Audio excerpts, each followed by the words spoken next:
my second daughter was graduating from kindergarten to first grade, she had a wonderful summer.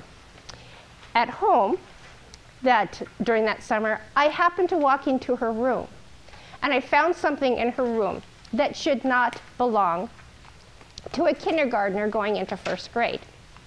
When she came in from playing, I presented her with a permanent black marker that I found in her room.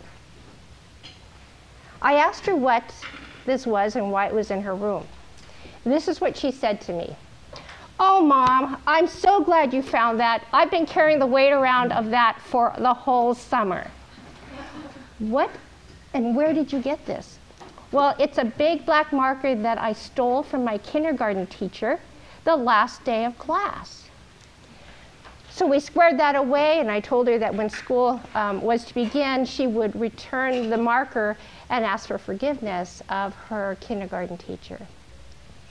But her expression to me, "Oh, I'm so glad you found that. I've been carrying this weight around ever since the end of kindergarten." And here's a 5-year-old, 5-and-a-half-year-old, expressing this, that even at a young age, we can sense, human beings can sense the weight of this. Today, we're going to be talking about confession. And some of the takeaways are going to be placed up on the board, and we'll springboard our discussion from them. A friend of mine, a few years ago, in fact, I'm going to be meeting with her tonight at the same place. We had just become acquaintances, and she asked me if we could meet one night at Barnes & Noble. So we did. And it was very cordial, very friendly, very nice, kind of getting to know about each other and about each other's families. She asked at the end of the night if we could do it again the following week. And I go, "Oh, yeah, sure, no problem." We met again about 9 o'clock, 7 to 9 o'clock at Barnes & Noble. At the end of our second session, we were tidying up our things, collecting our things, about to walk out of the bookstore. And then she posed this question to me. She posed this question, "Do you think we can meet next week as well?" I said, "Sure." And then she followed it up with this comment. "Do you think, though, that we can get to the level of confession?" I turned to her and I said, "Of course." I turned back around, headed toward the door, and I prayed, "God, what did I just get myself into?" For that following week, I was quite anxious about what our coming day would be, that Wednesday. And sure enough, that Wednesday came, and sure enough, it was all that I thought and feared it would be. It was a time of not getting into each other's lives, but really getting into some of the things that we're not really proud of, and confessing those things so that we can get to know each other, and got to know each other a little bit better. That was about, I want to say, 8 years ago. And I'm meeting with her, ironically, again tonight. There's something that happens in confession that draws a friendship into such deep levels that cannot be typically explored in any other way. There's something about confession. So let's see what our authors have to say about confession. Thanks for those who had some writing. Let's start with Willard.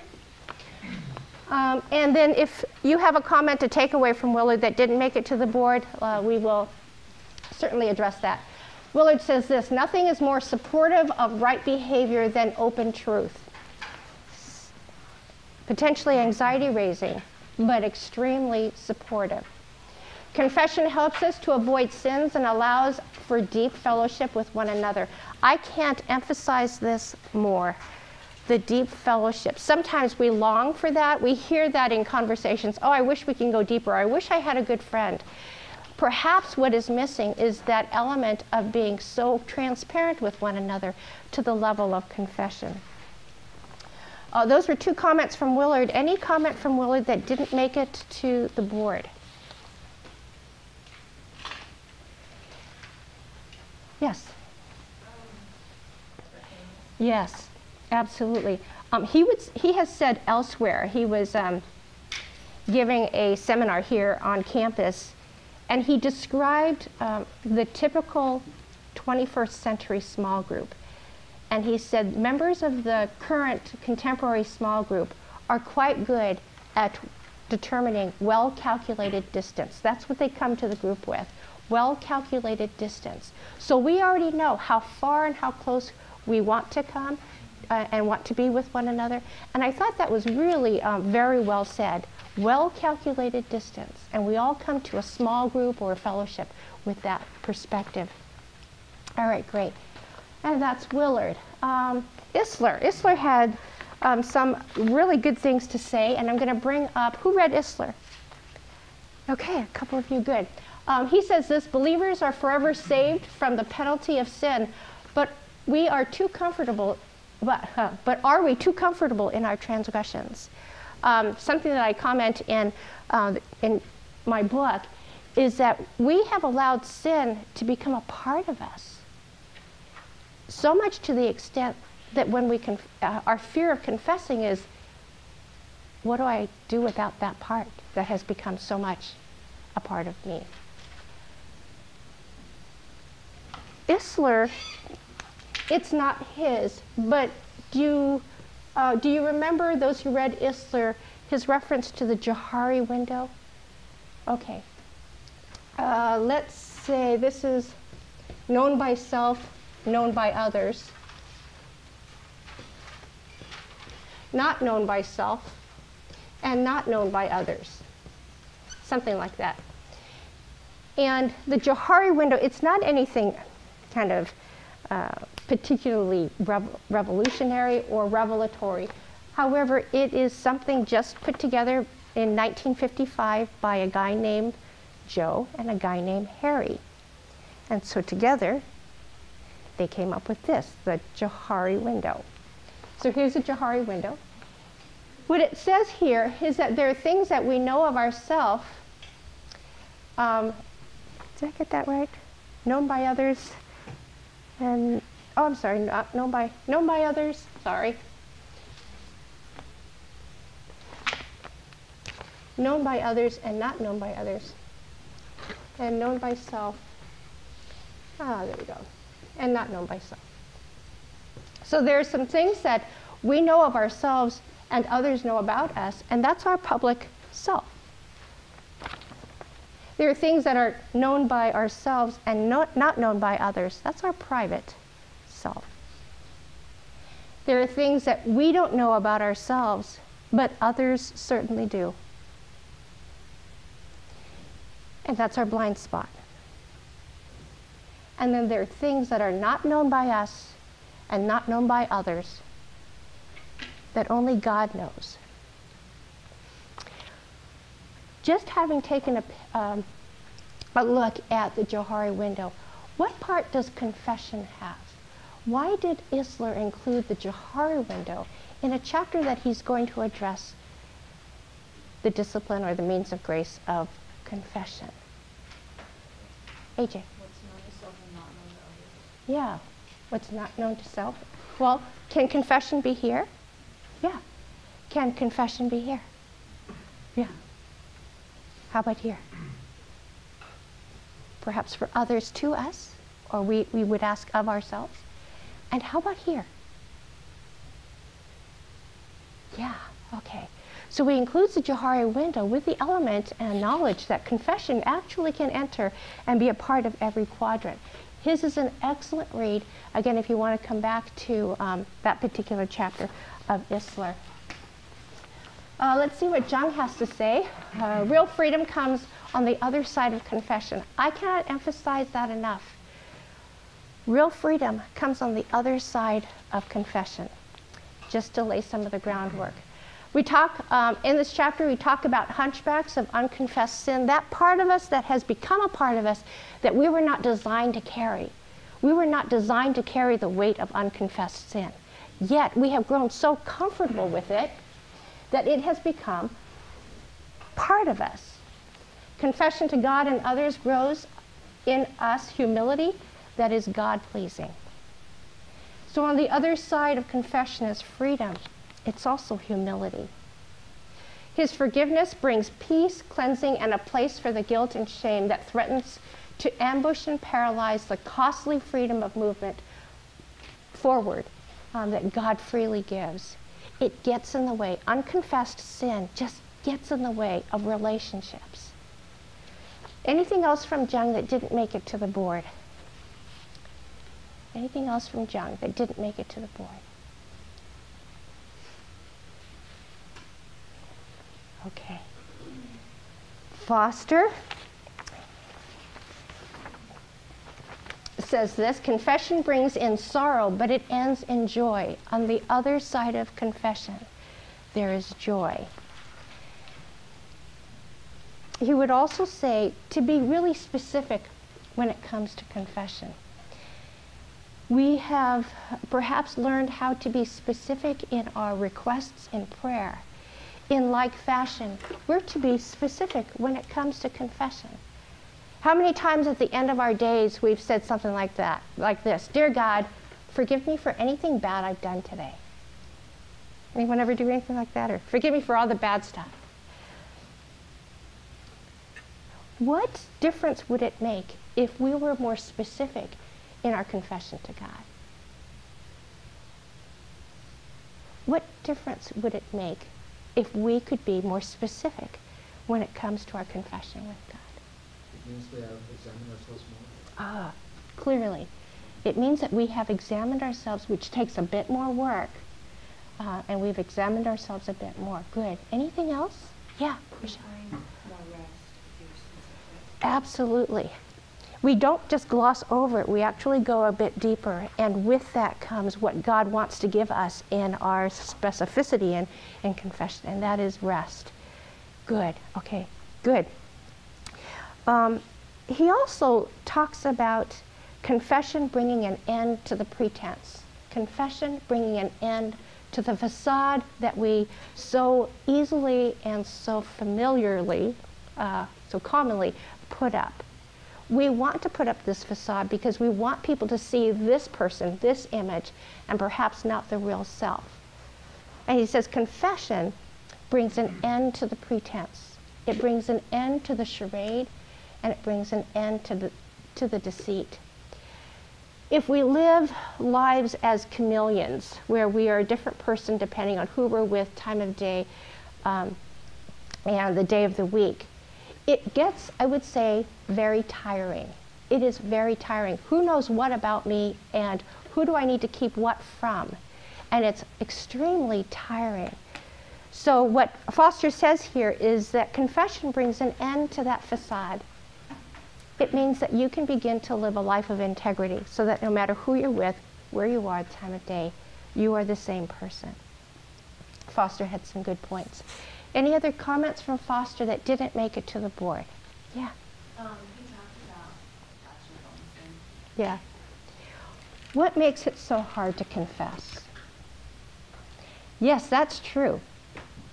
That's absolutely true here, and we know that here, that we are all, if you walked in through this door, you're a sinner. If you walk out this door, you're a sinner, and we are in a world filled with sinners. But what is it that keeps us from confessing to one another?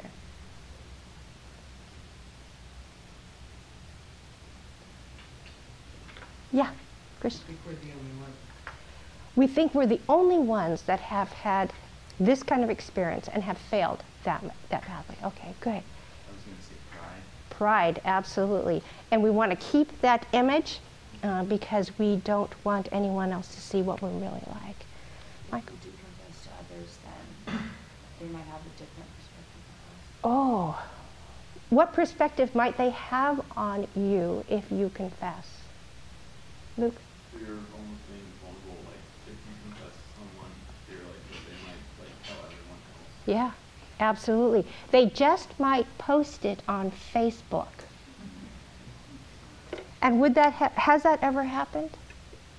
I'm sure it has. I'm sure it has. Over the past few weeks, as you've exercised the means of grace of silence and solitude and fasting and prayer, what my hope has been over the past few weeks is that you have grown more sensitive to God's Spirit. So that in your time of confession for this week, you can do a couple of things. One is certainly come before God and spend significant time with Him, before Him, in His presence, in a time of confession. Additionally, as you have grown familiar with His Spirit, more familiar with His Spirit over the past few weeks, you will likely be prompted with a person's name. And that person's name may be somewhat of a mentor of yours that you can go to confess. Or God may give you a name of someone who you are in a tense or challenged relationship with, that for a while he's been desiring you to present a confession to. Is this difficult? Yeah. Are you in it alone? No. The very one who prompts you in this has given His Spirit. And His Spirit will guide your attitude, and He will guide your words. Before we go too far, let's finish off with Ortberg.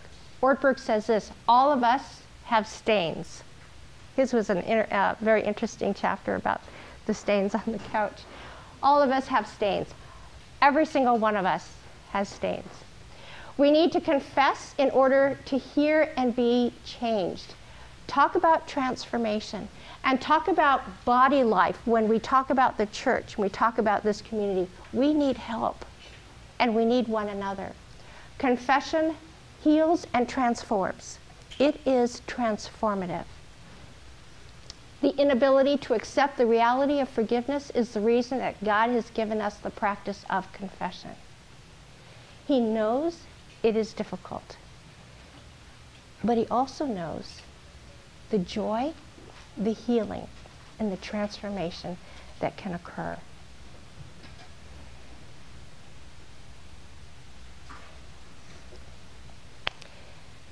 A number of years ago, I received in the mail a packet of coupons for a Pavilions Market that was going to be opening up. I was excited. These coupons were awesome. And if you're a coupon cutter or know someone who is a coupon cutter, this was wonderful.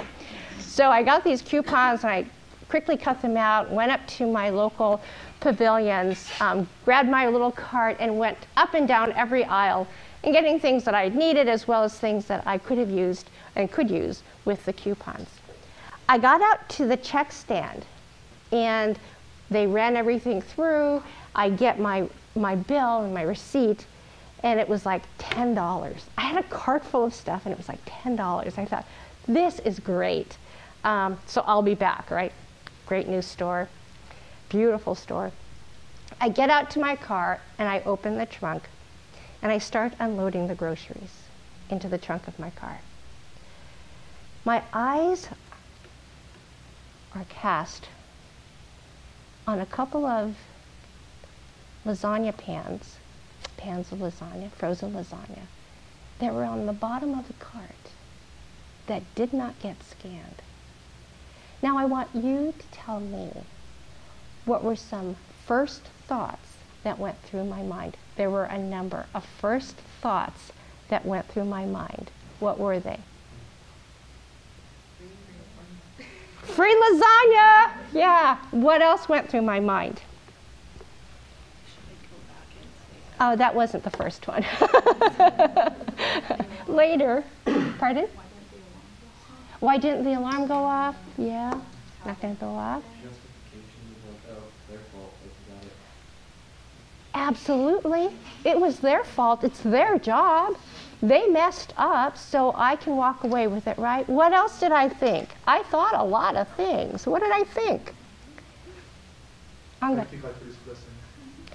Yes. Thank you, God, for free lasagna. Good. What else? You're getting into my brain.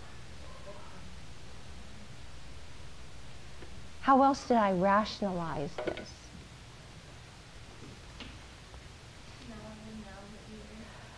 No one would know. It's just me. Not even my kids were with me. No one would know.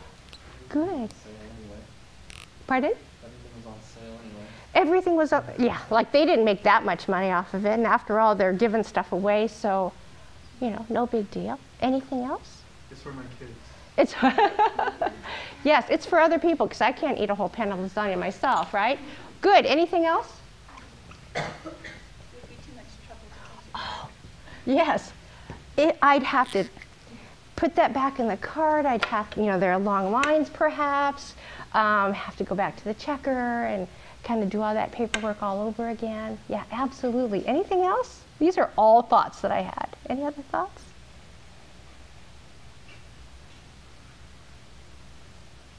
Any other ways that we can rationalize, or that you could see me rationalizing this in my mind?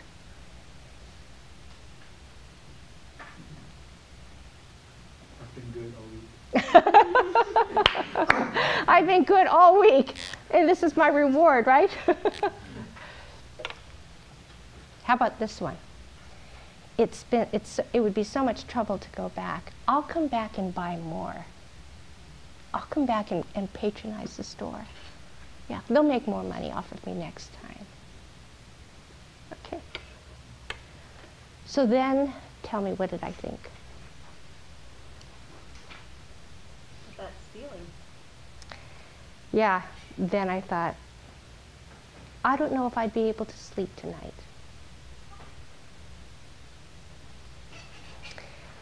So what did I do? I only did one thing. I simply pointed my foot in the right direction, literally.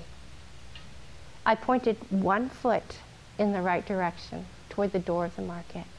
And surprisingly, the rest of me followed. All I did was point one foot in the right direction. And I slept well that night. Because I knew what it would be to live before God. And I knew what it would be like to tell this story to my students. Would it be one of victory, or would it be one of failure? It is quite interesting how we rationalize our sin. The same thoughts that you had, that you correctly identified, that went through my mind, are the same thoughts that go through all of our minds when we find ourselves in sin. Oh, it's no big deal. Everybody does it. I can go back later. You know, oh, a blessing from God. Things like that. And we rationalize with rational lies of why we do the things we do. And so confession is the antidote to that. It's the antidote to no more rational lies. It's the antidote that now we can come clean. And when we ask for forgiveness, I'll ask you this question. Is it easier to ask for forgiveness of God, to confess before God, or is it easier to confess to others? Think about this one. Is it easier to confess to God, or is it easier to confess to people? Okay, and why is it easier to confess to God? Lainey. He already knows it. Okay, good. It's easier to confess. Why else is it easier to confess to God? We know He won't judge us for it. What else? Excellent. He won't tell other people. He's pretty good at keeping it to himself. Okay? Well, for me, sometimes it's like... Okay, you answered that question quite well. Here's one that you have to think a little bit harder with. Who should it be more difficult to confess to? God or people? Who should it be more difficult to confess to? God or people?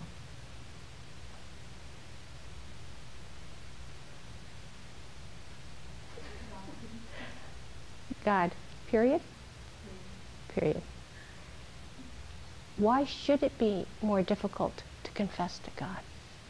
Because when you confess to people, you know they do it too. Like God is a holy God. Whoa. We've heard this perhaps a few times during this semester. Our God is big. Our God is holy. Who should it be more difficult to confess to?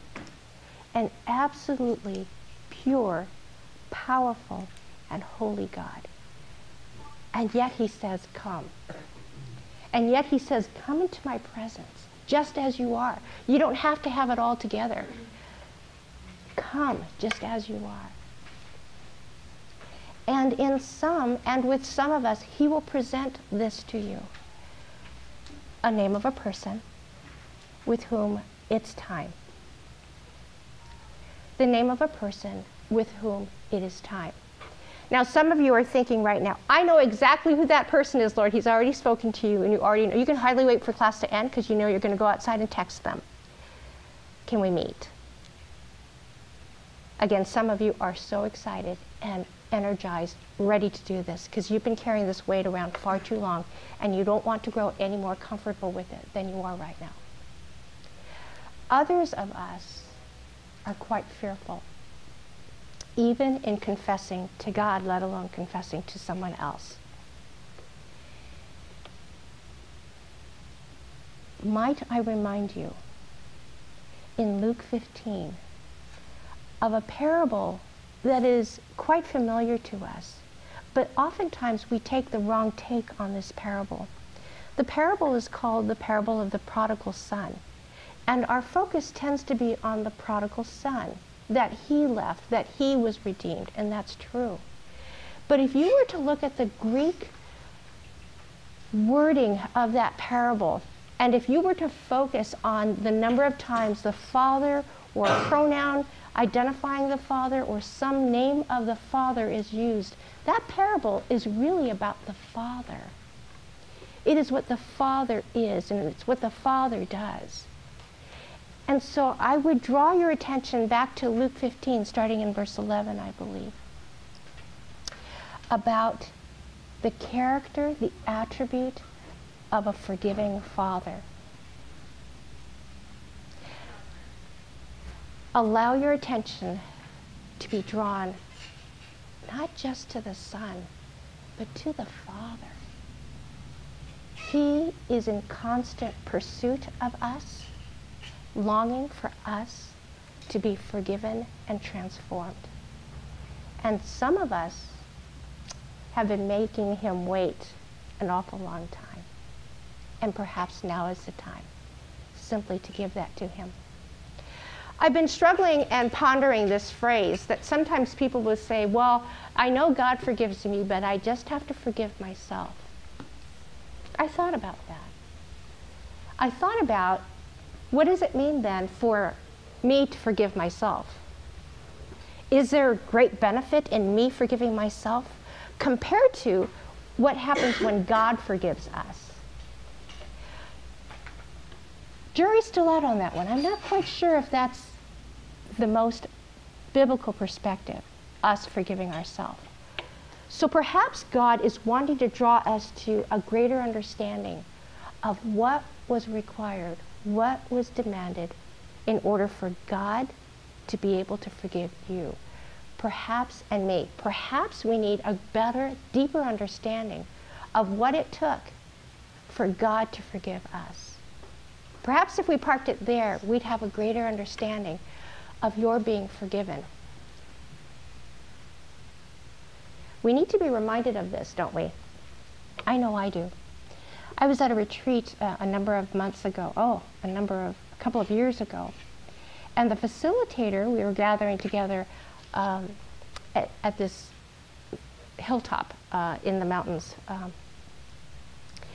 and I looked outside this majestic window, and there was this huge pine tree. It was just covered with snow. It had snowed the night before, and the tree branches were just laden with snow, covered with snow, completely covered with snow. And as our facilitator started our discussion, he started with a question. He asked, when you think of the cross, what do you forget? What comes to mind? And so when it came to me, I said, when I think about the cross, the first thing I think of is forgiveness. And it was almost immediately after that that I really sensed God just making an impression on my soul. And he asked this question, Joanne, what part of completely forgiven do you not understand? That when he forgives, we are completely forgiven. And he may be asking you, what part of complete do you not understand? You may find that as God has brought someone to mind and you approach that person, you text them and you want to meet, and there's an issue of forgiveness that needs to be taken place. Do not be surprised if the person that you are speaking with confesses something also. It is there and then that you each have an opportunity to be as Christ to one another. Jesus isn't shocked by what he hears. And as we are Christ to one another, neither should we be. Neither should we be surprised at what we hear. Because we all need help. And because we all have stains. So this coming week, well, in the coming next few days, as you exercise confession, please take this to prayer. And I would trust that you would be obedient to his Spirit as he guides you in a time of confession. Yes, before God. But don't turn him down when he brings someone to mind. There's enough unnecessary weight that we in this room have been carrying around unnecessarily and that we have not been designed to carry. And it's about time. As the prodigal son, the parable of the prodigal son, I would say this: it's time to come home. It's time to let that go and come home. Would you join me in a word of prayer?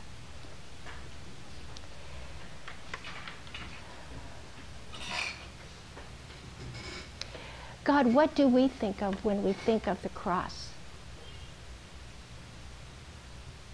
Do we think of your suffering? Do we think of your victory?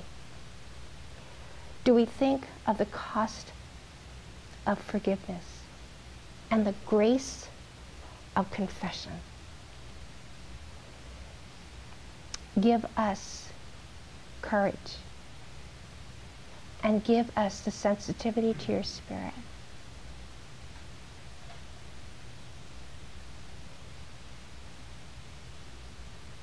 To confess.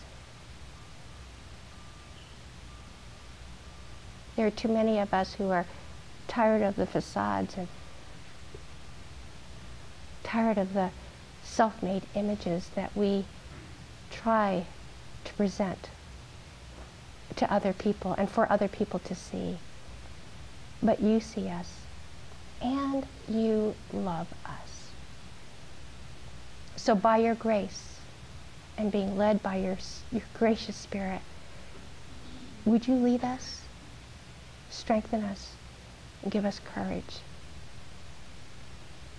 Because I think we're hearing your voice when you say, it's time to come home.